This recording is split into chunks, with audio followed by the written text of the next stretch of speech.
আজকের নাটকটি তারই চেষ্টা মাত্র।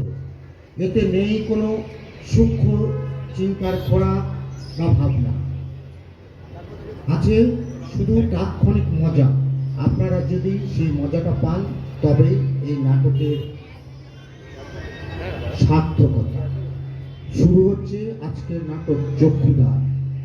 প্রযোজনা এবং অংশগ্রহণে অশ্বিনীনগর বন্ধু মহলের কলা কুশলীবৃন্দ।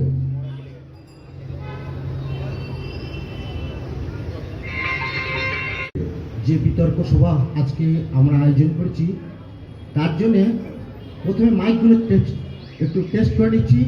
আমাদের মাইকের দায়িত্বে আছে বিখ্যাত রায় ইলেকট্রনিক্স বাবুইহাটি সুকান্ত রায়, মানে ওরফে বুবুন বলে যাচ্ছে। বুবুন, পোডিয়ামের মাইকটা চেক করো। হ্যালো হ্যালো হ্যালো, ঠিক আছে। আপনার পিছনে যারা আছেন শুনতে পাচ্ছেন? হাত তুলে দেখাবেন পিছনে যারা। আপনারা বিচারক আপনি একটু টেস্ট করুন। হ্যালো হ্যালো, আপনারা শুনতে পেলে হাত তুলবেন। Hello hello hello hello hello hello hello hello. ঠিক হচ্ছে। আজকে অনুষ্ঠিত হতে চলেছে অশ্বিনীনগর বন্ধুমহল ক্লাবের বিতর্ক সভা। ধন্যবাদ। আজ এখানে এক বিশেষ বিষয়ের উপরে আমরা একটি প্রতিযোগিতার আয়োজন করেছি। আজ এই প্রতিযোগিতার সবচেয়ে বড় বিষয় হলো কোন কর্মযজ্ঞ একাকী বা অনেকে মিলে করলে সমাজের সবচেয়ে বেশি উন্নতি হয়।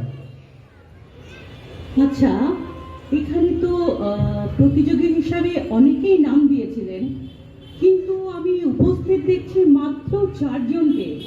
তাহলে কি করব? এই 4 জনকে নিয়ে শুরু করব নাকি? না না, এই 4 জন থেকে শুরু করেছি। ঠিক আছে, অন্যান্য বিচারকদের অনুমতি নিয়ে এই 4 জনকে দিয়ে শুরু করছি। তো আজকের যে বিষয়বস্তুগুলি নিয়ে বক্তব্য রাখবেন তাদের মধ্যে যার বলা সব থেকে সুন্দর হবে তাকেই আমরা শ্রেষ্ঠ নির্বাচন করব। আমরা শুরু করতে পারি আজকের অনুষ্ঠান। আমরা শুরু করছি আমাদের আজকের প্রতিযোগিতা। আমরা বক্তব্য দিয়ে আজকের অনুষ্ঠান শুরু করি। নমস্কার স্যার। শিক্ষা, কারণ এর সাহায্যে মানুষ পৃথিবীকে চিনতে শেখে, ভালো মন্দ বিচার করতে শেখে, মানুষ একজন প্রকৃত মানুষ হয়ে উঠতে পারে। ভালো বলেছেন।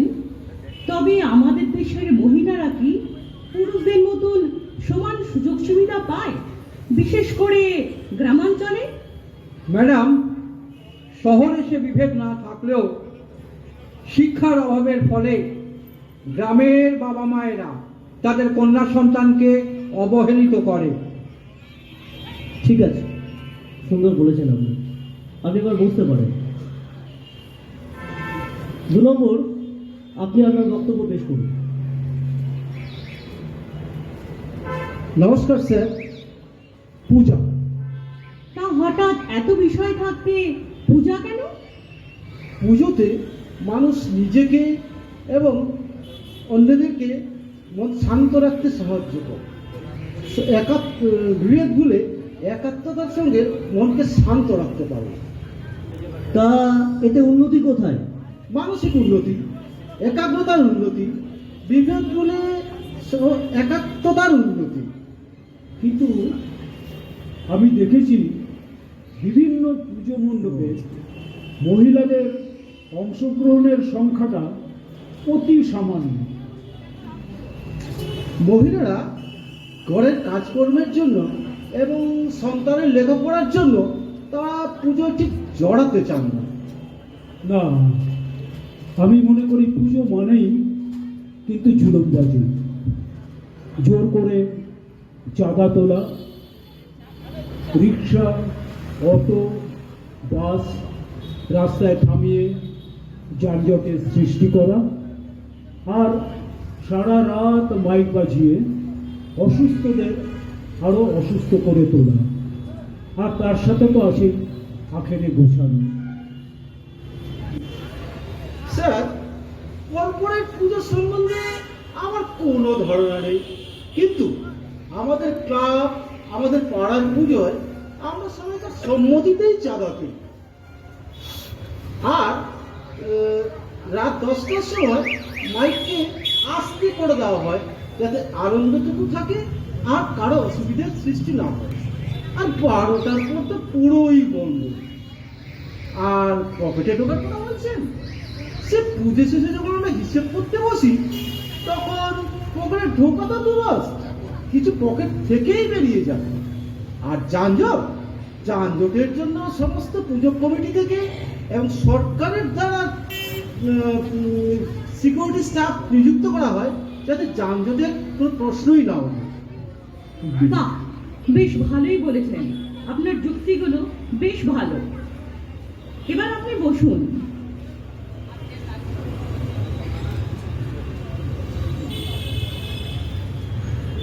আচ্ছা, এরপরে 3 নম্বর, আপনি উঠে আসুন। আপনার বক্তব্য এবার পেশ করুন। নমস্কার ম্যাডাম। ব্রোকারি মানে দালালি? দেখুন, তুচ্ছার্থে এই কথাটাই ব্যবহার করা হয়। না না, আসলে এটাকে বাংলায় দালালি বলে। আপনি ইংরেজি দিয়ে বিষয়টাকে বেশ ম্যানেজ করছেন। আসলে এটা ঠিক কিরকম বলুন তো, শাক দিয়ে মাছ ঢাকার মতন ব্যাপার। দেখুন, এটা একটা বর্তমানে সরকার স্বীকৃত পেশা। এতে অচেনা মানুষকে নিকট করে, তাদের প্রয়োজন মিটিয়ে দেয়া নেওয়ার ভারসাম্য বজায় রাখে। এ বিষয়ে তো দেখছি আমি শুধু দুজনেরই উপকার হয়। এর ষাট বার্তাটা কোথায় আপনি বলুন তো।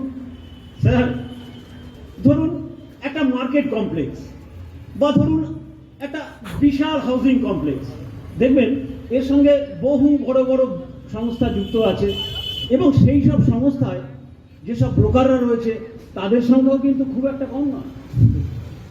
ঠিক আছে, পরে শুনবো, আপনি এখন বসুন।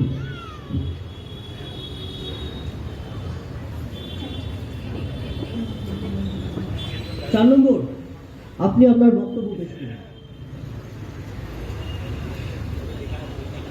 নমস্কার। চুরি। বাবা, বেশ ভালো বিষয় নির্বাচন করেছেন তো। কি বলছেন সেটা একটু ভেবেচিন্তে বলুন। হ্যাঁ ম্যাডাম, চুরি বিদ্যা মহাবিদ্যা। বিজ্ঞজনেরা বলেন চোরেরাই দেশের মেরুদণ্ড। তা মহাবিদ্যার সাথে যদি না পড়ে ধরা, বাদ দিলেন যে? সময়ের অভাবে। এই মহৎ প্রস্তাবের পক্ষে না, আপনি বসুন, এখন পরে বলবেন। 1 নম্বর, আপনি আপনার সার বার্তা বলুন। বিভিন্ন সংস্থা বা কোম্পানির উন্নতিতে প্রথম এবং প্রধান প্রয়োজন হচ্ছে শিক্ষা। যেমন আপনারা ভালো লেখাপড়া শিখে আজকে বিচারকের আসনে বসে আছেন। শিক্ষা ছাড়া মানুষের জীবন কখনো সম্পূর্ণ নয়। শিক্ষা মানুষকে বাঁচায়, বাঁচতে শেখায়, আর জীবনকে আরো উজ্জ্বল, আরো মধুময় এবং মোহমুক্ত করে তোলে। কিন্তু আপনার বক্তব্যের দ্বারা যে বিষয়টা আপনি পেশ করলেন, তাতে দেখা যাচ্ছে শিক্ষা বর্তমানে শুরু থেকেই নানা ধরনের উপঢৌকন দ্বারা নিয়ন্ত্রিত। আর তাছাড়া আপনার কথিত শিক্ষা সকলকে সমান সুযোগ থেকে তো বঞ্চিতই করছে। ম্যাডাম, কথাটা আংশিকভাবে সত্য হলেও বহু টালবাহানার পর বর্তমানে কেন্দ্র এবং রাজ্য সর্বস্তরে শিক্ষার প্রসারে ব্রতী হয়েছে। বাহ, খুব সুন্দর বলেছেন আপনি। ঠিক আছে, বসুন।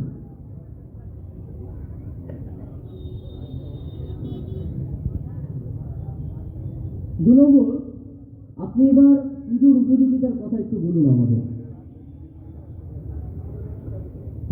বর্তমানে দুনিয়া জুড়ে চাকরির মন্দা। পুজোর প্যান্ডেল, লাইট, বাইক, ডেকোরেটর, বিভিন্ন রকমের সামগ্রী সাজানোর জন্য প্রচুর ছেলে মেয়ের দরকার। শিক্ষিত অশিক্ষিত ছেলেমেয়েরা এইসব কাজ করে তাদের এবং তাদের পরিবারে ভরণ পোষণ করছে। এছাড়াও পুজোর 4 দিন কম্বল দান, বস্ত্র দান এবং থালাও খাওয়ার আয়োজন করা হয়। এতে বহু বৃত্ত লোক তাদের সাহায্যের হাত বাড়িয়ে দেয়।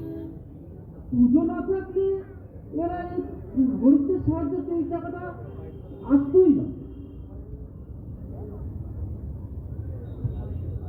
সামগ্রিকের তুলনায় আপনি যেটা বললেন সেই সংখ্যাটা অত্যাধিক কম। কি বলছেন স্যার? ঢাকির দল, যারা সোলার কাজ করে, হাতের কাজ করে, বাজি তৈরি করে, এগুলো সবই পুজো কেন্দ্রিক। এরা এই পুজোর জন্য সারা বছর অপেক্ষা করে থাকে। বহু লোক বহুভাবে উপকৃত হয়।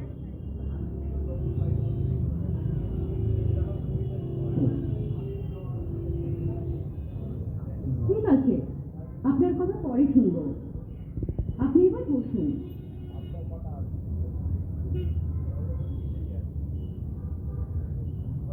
তিন নম্বর, এবার আপনি আসুন।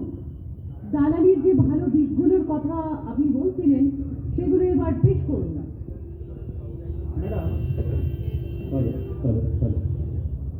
ম্যাডাম, দালালি আজ মানুষের নিত্য প্রয়োজনীয় দ্রব্য থেকে শুরু করে বিভিন্ন ক্ষেত্রে ছড়িয়ে আছে। বর্তমান সমাজ ব্যবস্থায় এর এক বিশাল ভূমিকা। যেমন ধরুন, ট্রেন, বাস, প্লেনের টিকিট, হোটেল, রেস্টুরেন্ট, বেড়াবার জায়গা, আপনি যেখানেই যান না কেন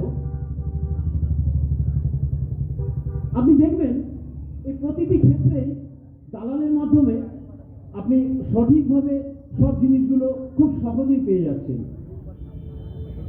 এমনকি ডাক্তার, হাসপাতাল, উকিল, মর্গ, যেখানেই আপনি যান না কেন এই দালালদের মাধ্যমে আপনি অনায়াসে সব কিছু আপনার হাতের মুঠোয় পেয়ে যাবেন।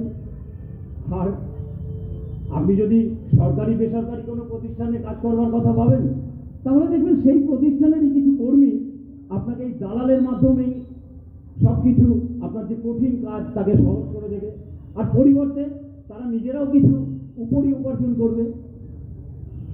আপনি মুখে যত এর বিরোধিতা করুন না কেন, আপনার নিজের প্রয়োজনে আপনি একেই ঠিক কাজে লাগাবেন।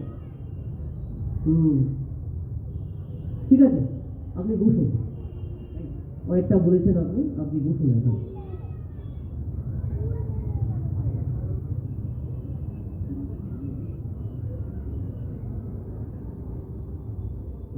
চার নম্বর, আপনি আমাদের ব্যাখ্যা করুন চুরি কি মহৎ কাজে লাগে? লাগে, নাহলে পৃথিবীতে চোর বিখ্যাত হতো না।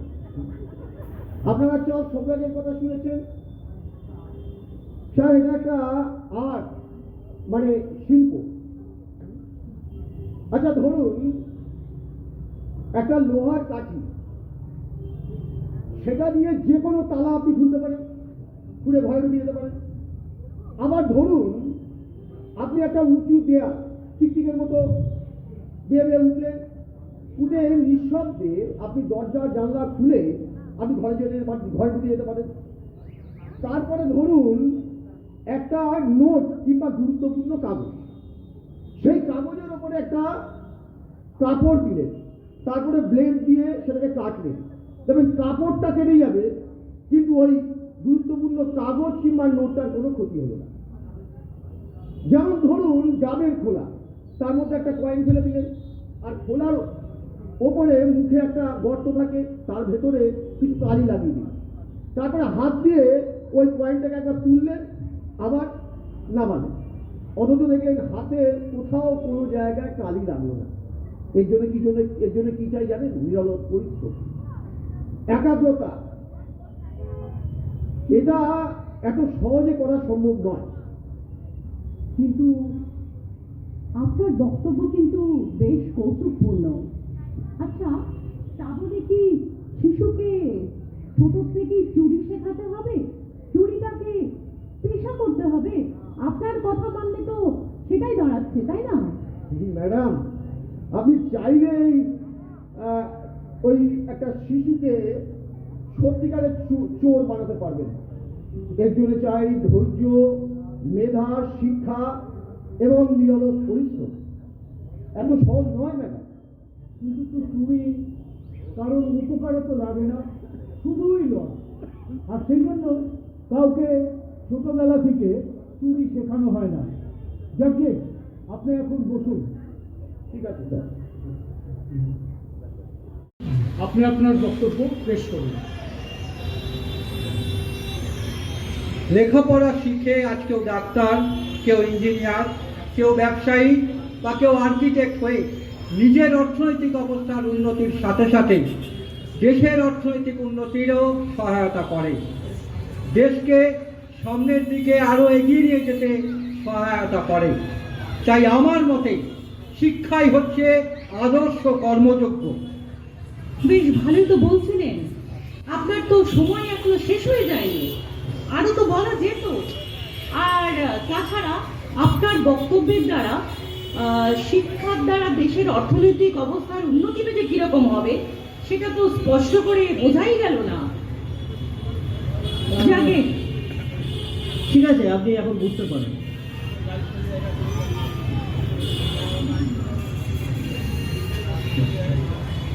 আচ্ছা, 2 নম্বর, পুজোর অর্থনৈতিক দিক বিশ্লেষণ করুন। স্যার, পুজোর সময় নতুন জামা কাপড় কেনার ঢল নেমে যায়। এছাড়াও নানা রকমের আসবাবপত্র, বাসনপত্র, ইলেকট্রনিক্স দ্রব্য যেমন ফ্রিজ, টিভি ইত্যাদি নানা শখের জিনিসের বিক্রয় উল্লেখযোগ্যভাবে বৃদ্ধি পায়। এছাড়াও বিভিন্ন রকমের খাদ্যদ্রব্য হোটেল, রেস্তোরাঁতেও প্রচুর পরিমাণে বিক্রি হয়। এতে এবং পুজোর সময় কিছু লোক অতিরিক্ত বোনাস হিসেবে অতিরিক্ত কিছু টাকা হাতে পান। এইভাবে একটা অর্থনৈতিক রোটেশন হয়। রাজ্যে সহ সমস্ত দেশে এর একটা স্পষ্ট প্রভাব পড়ে। নমস্কার। ঠিক আছে, 2 নম্বর, আপনি এখন বসুন।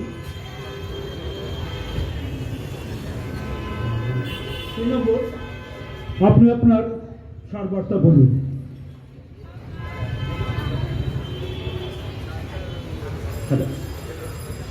স্যার, সারা পৃথিবীর বিজনেস প্রায় সবই এই দালালি বা ব্রোকারের মাধ্যমে সংগঠিত হয়ে থাকে। অস্ত্র কেলেঙ্কারি, লোহা কেলেবেচা কেলেঙ্কারি, ওষুধ কেলেঙ্কারির কথা তো আপনারা শুনেছেন। দেখুন, ব্যাপারটা সত্যি হোক বা না হোক, এতে কিন্তু এই ব্রোকার বা দালালের একটা বিরাট ভূমিকা আছে। আর এখনো অনেক ধরাছোঁয়ার বাইরের বিজনেস ডিল যেগুলো এই ব্রোকারদের মাধ্যমে সংগঠিত হয়, যার ফলে শেয়ার বাজার ওঠানামা করে এবং দেশের অর্থনীতিতে এর একটা বিরাট প্রভাব পড়ে। ফলে দেশ বিদেশের অর্থনীতিতে এর প্রভাব আপনারা স্পষ্টভাবে দেখতে পাবেন। নমস্কার। আপনার কি বক্তব্য শেষ হয়েছে? ঠিক আছে, আপনি বুঝতে পারেন।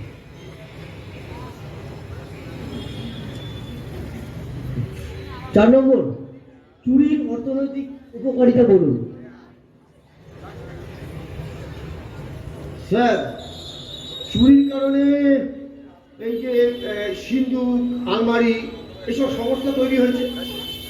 আমার বাড়ির জানলা, গ্রিল, দরজার তালা, কোলাপসুল গেট নিরাপত্তার কারণে তৈরি হচ্ছে এবং তাতে বহু লোক নিযুক্ত হচ্ছে এসব তৈরি করবার জন্য। এখন তো এই কোলাপসুল গেট কিংবা গ্রিল ফিল তৈরি করবার জন্য এখন ব্যবসাও করছে বেকার ছেলেরা। তো আপনার যে বক্তব্য তাতে করে এই চুরির দ্বারাই দেশের অর্থনৈতিক অবস্থার উন্নতি হবে? ম্যাডাম, চুরির কারণে বাড়ি, দোকান, হাউজিং কমপ্লেক্স, আপনার বিভিন্ন কারখানা, শিল্পনগরী, সমস্ত বড় বড় জায়গায়, কর্পোরেট জায়গায় 24 ঘন্টার মধ্যে জন্য নিরাপত্তার কারণে পাহারাদার নিয়োগ করা হচ্ছে এবং এই পাহারাদারদের জন্য আবার ইউনিফর্ম তৈরি করতে হয় এবং এগুলো করবার জন্যে বহু লোক নিযুক্ত হচ্ছে। এই যে সরকারি, বেসরকারি, এখন তো সিকিউরিটি এজেন্সি হয়েছে। আর আপনারা দেখুন, এই যে আমার এই মেলাতে, আমার এই মেলায় পাহারা দেওয়ার জন্য সিকিউরিটি এজেন্সি রয়েছে, সিকিউরিটি লোক রয়েছে। তাই স্বাভাবিকভাবে বহু ছেলেরা মেয়েরা এইসব সংস্থায় কাজ করছেন এবং একটা কর্মসংস্থানের ব্যবস্থা হচ্ছে। এই চুরির জন্য সিসিটিভি, মেটাল ডিটেক্টর, সাইবার ক্যাফের মতো এই যে গুরুত্বপূর্ণ এই যে বাজার তৈরি করা এবং এই বাজার নেওয়ার জন্য দেশি বিদেশি কোম্পানি কম্পিটিশনে নেমেছে। মানে আমি আপনাকে বলবো যে এটা দেশের অর্থনীতির বুনিয়াদ তো শক্তিশালী করছে। বুঝলাম, কিন্তু চুরি দেশের মেরুদণ্ড কেন? স্যার, আন্তর্জাতিক ক্ষেত্রে দেশে প্রতিটা দেশে স্পাই বা গুপ্তচর আছে এবং এরা এক একজন ট্রেনিং প্রাপ্ত চোর এবং এরা এই যুদ্ধ জয় এবং দেশের নিরাপত্তার মতো গুরুত্বপূর্ণ কাজে ব্যবহার হচ্ছে। আর এই চুরির জন্যই তৈরি হচ্ছে দেশের আইন কানুন, জেল, সুপার, প্রহরী, আইনজীবী, মুহুরি, পেশকার, পুলিশ, গোয়েন্দা। আর এইসব জায়গায় এখন বহু লোক নিযুক্ত হচ্ছে, তারা পড়াশোনা করছে যাতে পুলিশে চাকরি পায় কিংবা গোয়েন্দা দপ্তরে চাকরি পায় কিংবা গুপ্তচর হিসাবে চাকরি পায়। আবার ধরুন এই যে মোবাইল, ল্যাপটপ ইদানিংকালে চুরি হয়, এখন বাইসাইকেল, আপনার গাড়ি চুরি হচ্ছে। এই যে চুরি হওয়ার পর আবার নতুন করে কিনবার একটা আগ্রহ তৈরি হয়। এই যে নতুন করে কিনছেন, ক্রয়, আবার যারা চুরি করছেন সেগুলো বিক্রয় করছেন, যে ক্রয় এবং বিক্রয়ের ফলে দেশের অর্থনীতি চাঙ্গা হচ্ছে। এখন আর একটা বিষয় আপনাদের বলা দরকার। আর এরপরে ধরুন একজন বিখ্যাত চোর এখন তো দেখতে পাচ্ছেন বিদেশে পালিয়ে যাচ্ছে। আর সেই রকম চোর যদি হয় তাহলে তো এই এই ইলেকট্রনিক মিডিয়া, প্রিন্ট মিডিয়া, আর এখন তো সোশ্যাল মিডিয়ার যুগ, ইউটিউবের মাধ্যমে তারা এই খবর পরিবেশন করে কোটি কোটি টাকা রোজগার করছে এবং বহু লোক এইসব চ্যানেলে এখন ইউটিউব চ্যানেল খুলে ফেলেছে। এইভাবে বিভিন্নভাবে আমাদের দেশ কিংবা যে কোনো সমাজ ব্যবস্থা একটা বৃহত্তর উন্নতি সাধিত হচ্ছে। ম্যাডাম, সময় কি আমার শেষ হয়েছে? তাহলে অনেক কিছু বলার ছিল। না না, আপনার সময় প্রায় শেষ, অনেক বলেছেন, তাড়াতাড়ি শেষ করুন। তাহলে ম্যাডাম বলতেই হয়, এই চুরি হচ্ছে দেশের শ্রেষ্ঠ মাধ্যম যা দেশকে অনেক বেশি শক্তিশালী করে, বিভিন্নভাবে তাকে আরো বেশি করে সমৃদ্ধ করে। ধন্যবাদ।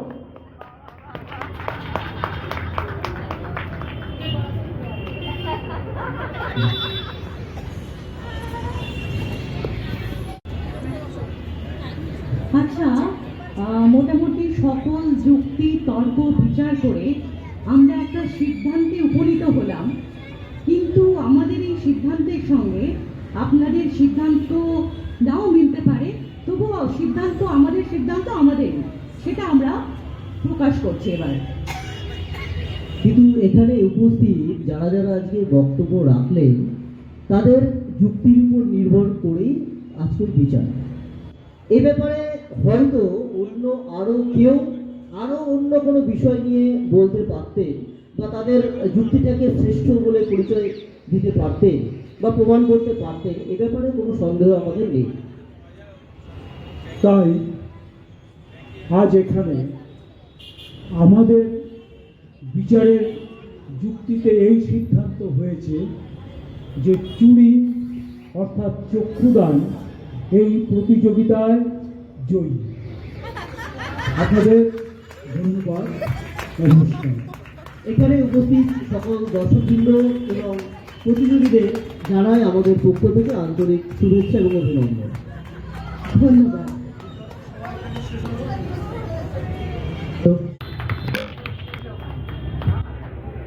দ্বিতীয় প্রতিযোগী কিশোর সাহা। চতুর্থ প্রতিযোগী পার্থ সরকার।